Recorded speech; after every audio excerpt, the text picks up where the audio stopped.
What do you make of the trends of healthcare facilities reprocessing single devices? John, you've been in this field for a while. Would you mind taking that question? Yeah, sure. I'll take that one. I've actually done quite a bit in that area. It's definitely a worrisome trend. Reuse of disposables does occur at healthcare facilities, and that it's more so in the third world countries where things are a little bit looser. And it raises all sorts of concern. It does happen in this country as well, and it raises all sorts of concerns about cross infection and dare I say liability. Um, it's just a scary area. But beyond the reuse in healthcare facilities is another concern that I've seen a lot of. We're seeing an increase in companies that build their entire business around reprocessing of single-use devices. These guys originally focused on refurbishing durable medical devices, and they've been around since the 60s or 70s. But recently, the attraction of the high volumes with the disposable products has these companies reprocessing and reselling single-use devices. So these are devices that were never intended to be used more than once. And they're actually buying them cheap and as used and reprocessing. This industry, this is interesting. The industry is somewhere around $500 million 5 years ago. And it's now over $1.5 billion just in 5 years, from $500 million to $1.5 billion. And it's all being done with FDA guidance and approval, which is just amazes me, frankly.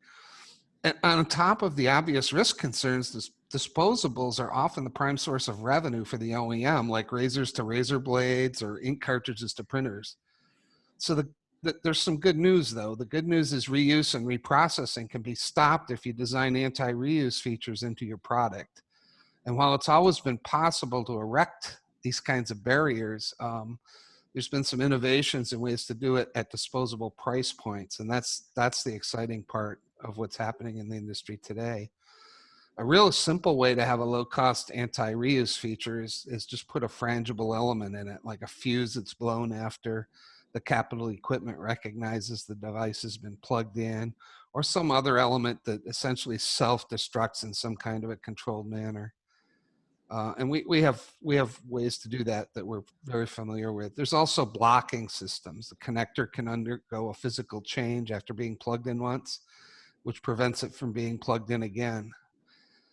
The problem with these inexpensive methods is they're really only effective in the clinical environment. That's because the simple solutions only really deter reprocessing if the repair or replacement of the protective element has been made difficult enough for it to be economically unattractive.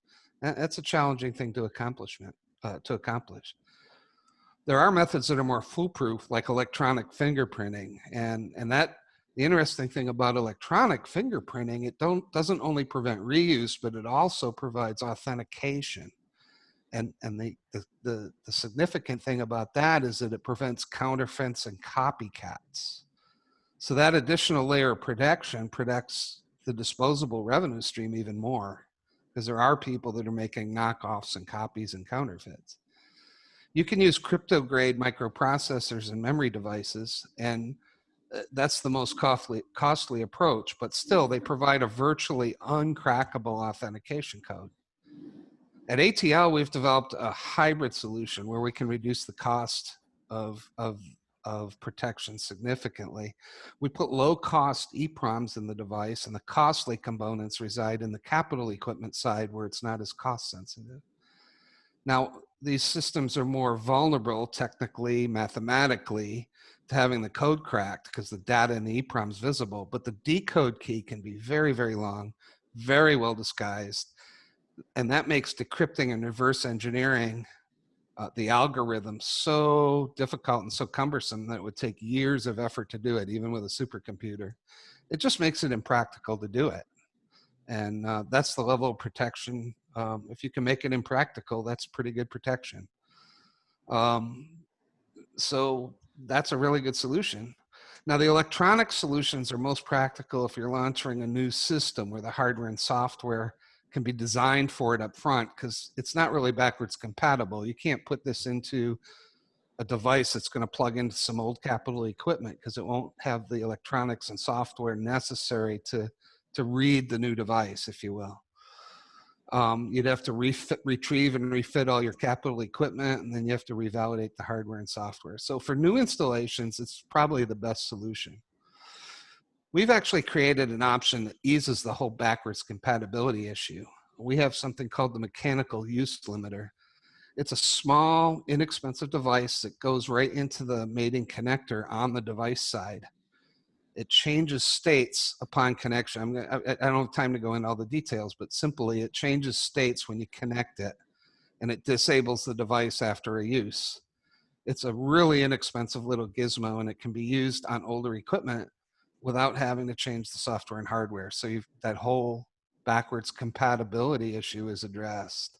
If you want more information on that, on our website, we have an ebook on use limiting technology, and it goes through all of these options in more detail. I would encourage anybody that's interested in this to go ahead and look at that.